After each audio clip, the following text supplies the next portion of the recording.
Kisah Umar bin Khattab yang kesal terhadap Amr bin al-Ash. Suatu hari di masa Rasulullah Shallallahu Alaihi Wasallam, sebuah pasukan militer dipersiapkan untuk ekspedisi penting. Yang mengejutkan, Amr bin al-Ash, sahabat yang baru masuk Islam, ditunjuk langsung oleh Nabi sebagai komandan pasukan. Di antara prajurit yang ikut, terdapat para sahabat senior, termasuk Umar bin Khattab.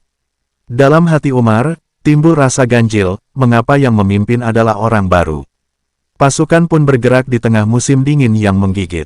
Saat malam tiba dan tubuh para sahabat menggigil, Amr mengeluarkan perintah tegas, jangan ada yang menyalakan api. Umar, yang merasa kebijakan ini tidak manusiawi, protes keras, wahai Amr. Kita kedinginan, bagaimana bisa kau larang kami menghangatkan diri? Namun Amr tetap bersikeras, itu perintahku. Tak boleh ada yang menyalakan api.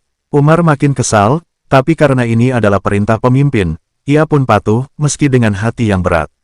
Tak lama kemudian, terjadi hal lain yang membuat Umar makin geram.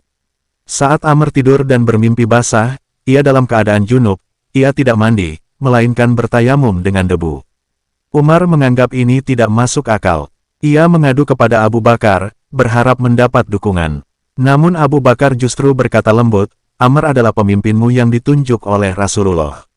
Kita harus taat. Meski masih merasa tidak puas, Umar tetap mengikuti Amr, bahkan bermakmum di belakangnya saat salat subuh, menahan ketidaknyamanan dalam diam. Peperangan pun berakhir dengan kemenangan. Dan disitulah Umar mengadu kepada Rasulullah perihal tingkah laku Amr yang membuatnya kesal. Rasulullah bertanya kepada Amr, wahai Amr, mengapa engkau tidak memperbolehkan menyalakan api? Amr menjawab, jika kita menyalakan api, maka posisi pasukan kita akan terdeteksi musuh.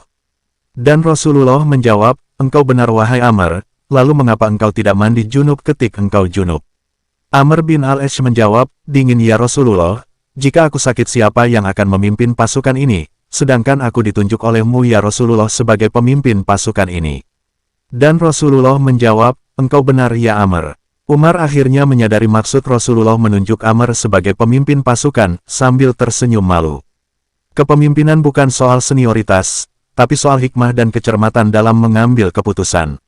Ia pun menerima dengan lapang dada, bahwa ketaatan kepada pemimpin yang sah, selama tidak melanggar syariat, adalah bagian dari ketaatan kepada Allah dan Rasul-Nya.